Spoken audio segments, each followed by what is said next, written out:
Hello नमस्कार दोस्तों। आप जुड़े हैं नीरज वर्मा के साथ आपके अपने यूट्यूब चैनल नीरज 140 में।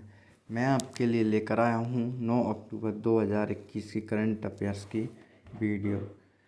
आज के हमारे जो महत्वपूर्ण प्रश्न हैं हम उन पर डिस्कस करने वाले हैं, साथ ही साथ स्टैटिक जीके का पार्ट भी पढ़ने वाले हैं। और वीडियो अंत तक देखना, क्योंकि सभी प्रश्नों को पढ़ने के बाद हम एक बार इन सभी प्रश्नों का रिवीजन करेंगे। ठीक है, आप सभी कैसे हैं? आशा करता हूँ आप सभी अच्छे ही होंगे। चलिए चलते हैं। जो आज का हमारा पहला प्रश्न है वह क्या है? विश्व कुश्ती चैंपियनशिप 2021 का आयोजन कहाँ हुआ है? किसका? विश्व कुश्ती चैंपियनशिप 2021 का आयोजन कहाँ हुआ है? तो इसका सही उत्तर है ओस्लो, नॉर्वे में। कहाँ पर? ओस्लो, नॉर्वे में विश्व कुश्ती चैंपियनशिप 2021 का आयोजन हुआ है। महत्वपूर्ण पॉइंट देख लेते हैं।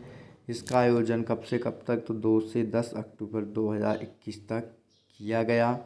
इस खेल का आयोजन नॉर्वे की राजधानी ओस्लो में हुआ है। कहाँ पर हुआ है? नॉर्वे की राजधानी ओस्लो में हुआ है और 2 से 10 अक्टूबर 2021 तक यह चला। ठीक है, टॉप 5 आगामी खेल प्रतियोगिताएं देख लेते हैं। विश्व बैडमिंटन चैंपियनशिप 2026 की मेजबानी कौन करेगा? भारत करेगा। खेलो इंडिया यूथ गेम्स 2020 का आयोजन हरियाणा। AFC महिला एशियाई कप 2022 का आयोजन कहाँ पर होगा? तो भारत में होगा। अंडर 17 महिला फुटबॉल विश्व कप 2022 का आयोजन भारत में। महिला रग्बी विश्व कप 2022 का आयोजन कहाँ पर होगा? तो न्यूजीलैंड में होगा। अगला प्रश्न देख लेते हैं। अगला प्रश्न पढ़ने से पहले जिसने भी चैनल को सब्सक्राइब नहीं किया है वो चैनल को सब्सक्राइब कर दे, लाइक कर ले और बेल आइकन का बटन दबा ले, जिससे जैसे ही मैं वीडियो डालूं तुरंत आपके पास सबसे पहले पहुंचे और आप इन प्रश्नों को पढ़ सकें। ठीक है, अगला प्रश्न है दूसरा हमारा। 2021 में साहित्य के क्षेत्र में नोबेल पुरस्कार से किसे सम्मानित किया गया है? मैंने कल ही बताया था नोबेल पुरस्कार के जितने भी प्रश्न हैं सभी महत्वपूर्ण होते हैं। जिन जिन को यह पुरस्कार दिया गया है सभी महत्वपूर्ण हैं। तो इसका सही उत्तर क्या है? अब्दुल रज़ाक गुरनाहा। किसको? अब्दुल रज़ाक गुरनाहा जो है उन्हें साहित्य में नोबेल पुरस्कार से सम्मानित किया गया है। इम्पोर्टेंट पॉइंट देख लेते हैं। 2021 में तंजानिया के उपन्यासकार हैं कौन? अब्दुल रज़ाक गुरनाहा। इनको 2021 का साहित्य का नोबेल पुरस्कार दिया गया है। इनका जन्म 1948 में तंजानिया के जंजीबार में हुआ था, लेकिन 1960 के दशक के अंत में एक शरणार्थी के रूप में ये कहाँ पहुँच गए थे? इंग्लैंड पहुँच गए थे और वहाँ रहने लग गए। अब तक 117 लोगों को साहित्य में नोबेल दिया जा चुका है। ये भी प्रश्न पूछा जा सकता है कि अब तक कुल कितने लोगों को साहित्य में नोबेल पुरस्कार दिया जा चुका है? तो इसका सही उत्तर है 117 लोगों को। यह क्यों दिया जाता है? तो उन्हें उपनिवेशवाद के जो प्रभाव और संस्कृति व महाद्वीपों के बीच खाई में शरणार्थियों की स्थिति के करुणामय चित्रण को लेकर यह सम्मान मिला है। उन्होंने क्या किया है? उन्होंने अपने उपन्यासों में शरणार्थियों का मार्मिक वर्णन किया, मतलब उनका जो दुखद वर्णन है उसका इन्होंने उसमें वर्णन किया, इसलिए इनको क्या मिला है? साहित्य का नोबेल पुरस्कार। किस देश से हैं? तो ये तंजानिया से हैं अब्दुल रज़ाक गुरनाहा। कौन सी संस्था है जो साहित्य के क्षेत्र में नोबेल पुरस्कार प्रदान करती है? तो स्वीडिश अकादमी, स्टॉकहोम, स्वीडन से। ठीक है, मैंने कल पढ़ाया था आपको भौतिक विज्ञान नोबेल पुरस्कार 2021 में किन किन को मिला है? तो शिवकुरो मनावे जो अमेरिका से हैं, क्लाउस हेसलमैन जर्मनी के हैं और जॉर्जियो पारेसी इटली के। इन्हें भौतिकी का नोबेल पुरस्कार दिया गया है। चिकित्सा का नोबेल पुरस्कार किसे दिया गया है? तो चिकित्सा का नोबेल पुरस्कार 2021 में दिया गया है मेडिसन वाला डेविड जूलियस जो कि अमेरिका से हैं और अर्देम पटापाउटियन जो कि लेबनान से हैं। इनको यह पुरस्कार दिया गया है। रसायन के क्षेत्र में किस किस को दिया गया है? तो यह बेंजामिन लिस्ट जर्मनी से और डेविड मैकमिलन अमेरिका को रसायन के क्षेत्र में यह पुरस्कार प्रदान हुआ है, नोबेल पुरस्कार। मैंने लगभग एक एक पुरस्कार 4-4 बार पढ़ा दिया है आपको, तो लगभग कुछ तो याद हो ही गए होंगे कि चिकित्सा के क्षेत्र में कौन है, ऐसा वैसा। ठीक, अगला प्रश्न हमारा इम्पोर्टेंट है, जिम कॉर्बेट टाइगर रिजर्व का नाम बदलकर नया नाम क्या कर दिया गया है। आजकल बहुत नाम चेंज हो रहे हैं और इनमें से लगातार प्रश्न पूछे भी जाते हैं हर एक एग्जाम में। ठीक है, जिम कॉर्बेट टाइगर रिजर्व का नाम बदलकर क्या रखा है, तो रामगंगा राष्ट्रीय उद्यान क्या रख दिया है, रामगंगा राष्ट्रीय उद्यान। इम्पोर्टेंट पॉइंट देख लेते हैं, तो यही है कि कॉर्बेट जो जिम कॉर्बेट का नाम बदलकर क्या रख दिया है, रामगंगा राष्ट्रीय उद्यान। अब हाल ही में बदले गए नाम भी देख लेते हैं कुछ महत्वपूर्ण। हबीबगंज रेलवे स्टेशन अटल जंक्शन को बदल दिया है। झांसी रेलवे स्टेशन वीरांगना महारानी लक्ष्मीबाई। मध्य प्रदेश कैबिनेट ने आदिम जाति कल्याण विभाग का नाम क्या कर दिया है, जनजातीय कार्य विभाग। ठीक है, असम कैबिनेट ने राजीव गांधी राष्ट्रीय उद्यान का नाम क्या कर दिया, औरंग राष्ट्रीय उद्यान। मिड डे मील योजना जो चल रही थी उसका नाम बदल कर क्या कर दिया, पीएम पोषण योजना। अगला प्रश्न हमारा मोस्ट इम्पोर्टेंट है, 8 अक्टूबर 2021 को भारतीय वायुसेना ने अपना कौन सा स्थापना दिवस मनाया है। 8 अक्टूबर को भारतीय वायुसेना जो इंडियन एयरफोर्स है हमारी, उन्होंने अपना स्थापना दिवस मनाया। ये कौन सा था, तो यह 89वां स्थापना दिवस था। 8 अक्टूबर को कौन सा था, 89वां स्थापना दिवस। इम्पोर्टेंट पॉइंट्स देख लेते हैं। भारतीय वायुसेना की स्थापना 8 अक्टूबर 1932 को हुई थी। याद रखना है कि भारतीय वायुसेना की स्थापना कब हुई, 8 अक्टूबर 1932 को, इसलिए हर प्रति वर्ष 8 अक्टूबर को स्थापना दिवस मनाया जाता है। भारतीय वायुसेना जो है कि दुनिया की सबसे ताकतवर सेना है।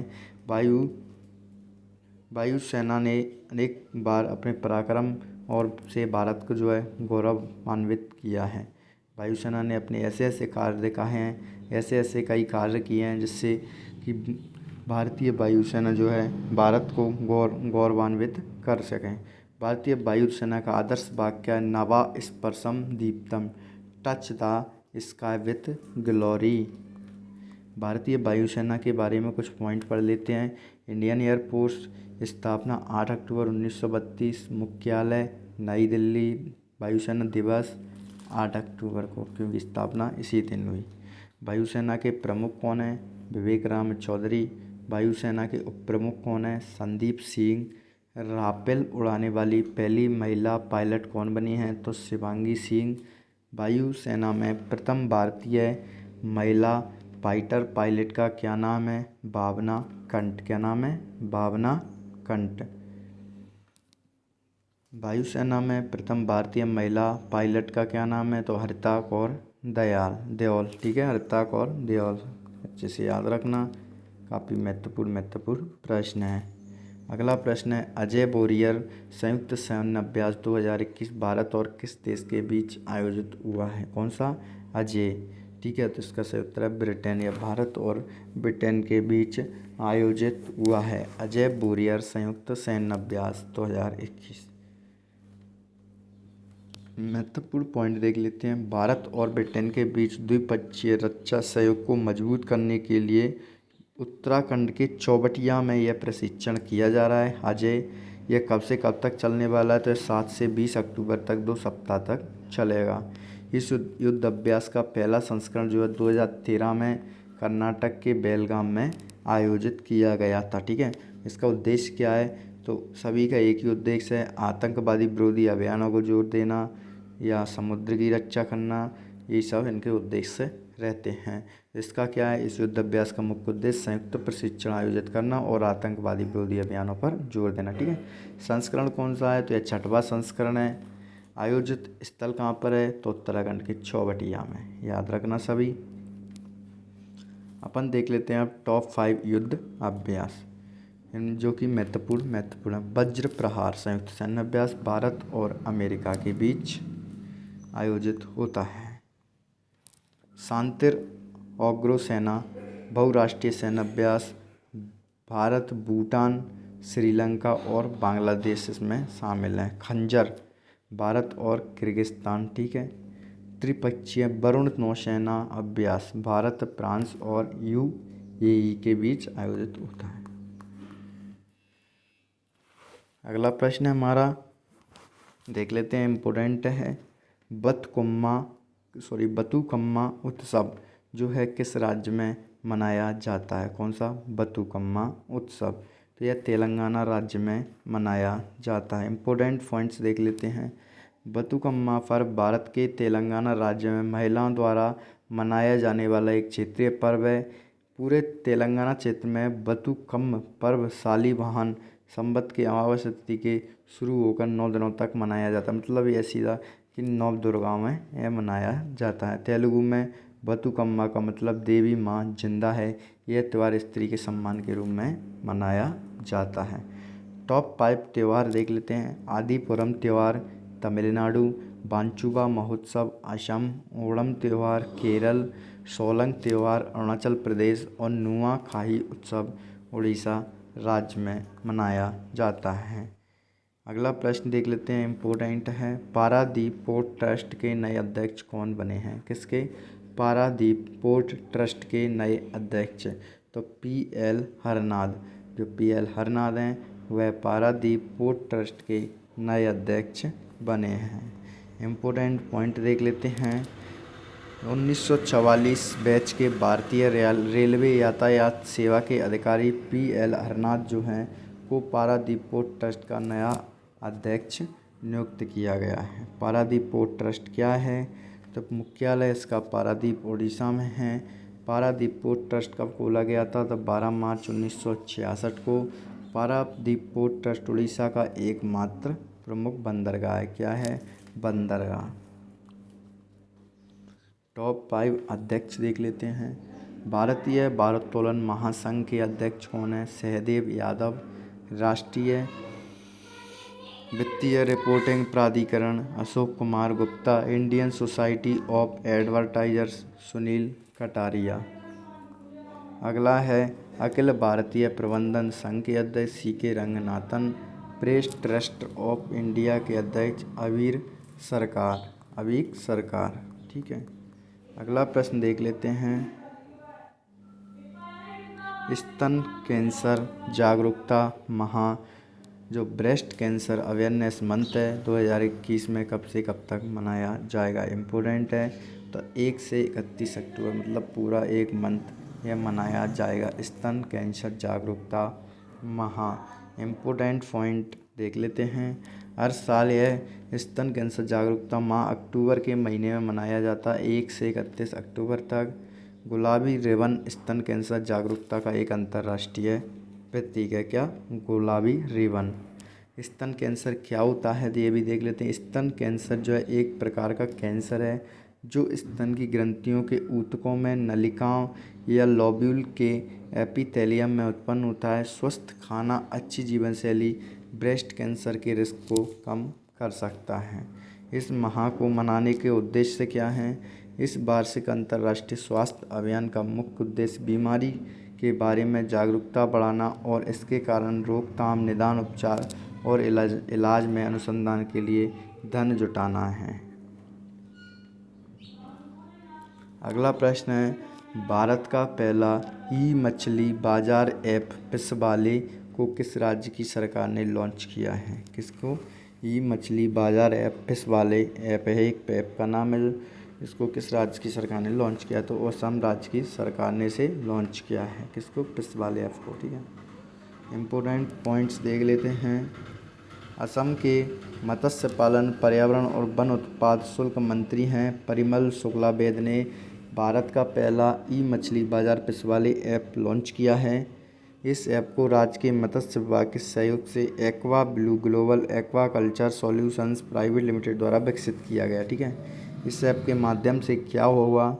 तो जो खरीदार और विक्रेता हैं दोनों की मछली, जलीय कृषि उपकरण, दवा, मतलब लोगों को जगह जगह भटकना नहीं पड़ेगा और इससे कई सुविधाएं हो जाएंगी और अपनी मछली बेचने में काम आ सकता है। अगला प्रश्न है, कॉमनवेल्थ गेम्स 2022 की मेज़बानी कौन सा देश करेगा? अत्यंत महत्वपूर्ण प्रश्न है। कॉमनवेल्थ गेम्स 2022 की मेज़बानी कौन सा देश करेगा? तो बर्मिंघम इंग्लैंड मेज़बानी करेगा। इम्पोर्टेंट पॉइंट्स, साल 2022 में कॉमनवेल्थ खेलों की मेज़बानी इंग्लैंड का बर्मिंघम शहर करेगा। आज की हमारी करंट अफेयर्स के जितने भी महत्वपूर्ण प्रश्न थे सभी समाप्त होते हैं। अब हमने जितने भी प्रश्न पढ़े हैं हम इन सभी प्रश्नों का रिवीजन करने वाले हैं। और जिसने भी अभी तक चैनल सब्सक्राइब नहीं किया वह चैनल को सब्सक्राइब कर लें। तो आइए रिवीजन करते हैं इन सभी प्रश्नों का। विश्व कुश्ती चैंपियनशिप 2021 का आयोजन कहाँ हुआ है? Oslo, Norway. अगला है 2021 में साहित्य के क्षेत्र में नोबेल पुरस्कार से किसे सम्मानित किया गया है? वेरी इंपॉर्टेंट, मोस्ट इम्पोर्टेंट है, अब्दुल रज़ाक गुरनाह को। अगला है जिम कॉर्बेट टाइगर रिजर्व का नाम बदलकर नया नाम क्या कर दिया गया है? रामगंगा राष्ट्रीय उद्यान। अगला है 8 अक्टूबर 2021 को भारतीय वायुसेना ने अपना कौन सा स्थापना दिवस मनाया है? 89वां। अगला है अजय बोरियर संयुक्त सैन्य अभ्यास 2021 भारत और किस देश के बीच आयोजित हुआ है? तो यह ब्रिटेन के बीच, भारत और ब्रिटेन के बीच आयोजित हुआ है। अगला प्रश्न है हमारा बतुकम्मा उत्सव जो है क्या? बतुकम्मा उत्सव किस राज्य में मनाया जाता है? तेलंगाना राज्य में। अगला प्रश्न है पारादीप पोर्ट ट्रस्ट के नए अध्यक्ष कौन बने हैं? तो PL हरनाथ। कौन बने हैं? PL हरनाथ। अगला है इम्पोर्टेंट है स्तन कैंसर जागरूकता माह 2021 कब से कब तक मनाया जाएगा? तो 1 से 31 अक्टूबर तक मनाया जाएगा, पूरा मंथ। अगला है भारत का पहला मछली बाजार ऐप फिशवाले को किस राज्य की सरकार ने लॉन्च किया है? असम राज्य की सरकार ने इसे लॉन्च किया है। अगला प्रश्न है कॉमनवेल्थ गेम्स 2022 की मेज़बानी कौन सा देश करेगा? तो बर्मिंघम इंग्लैंड मेज़बानी करेगा। करंट अफेयर्स के हमारे जितने भी प्रश्न थे हमने सभी पढ़ लिए हैं और सभी प्रश्नों का रिवीजन भी कर लिया है। आपको जो भी प्रॉब्लम्स हो करंट अफेयर से रिलेटेड मुझे कमेंट बॉक्स में ज़रूर बताएं और मेरी वीडियो आपको कैसी लगती है, कितनी यूजफुल है, यह भी आप कमेंट बॉक्स में मुझे मैसेज टाइप करके बता सकते हैं। ठीक है, चलिए चलते हैं, मिलते हैं अगली वीडियो में कल सुबह। Thanks for watching this video. जय हिंद, जय भारत।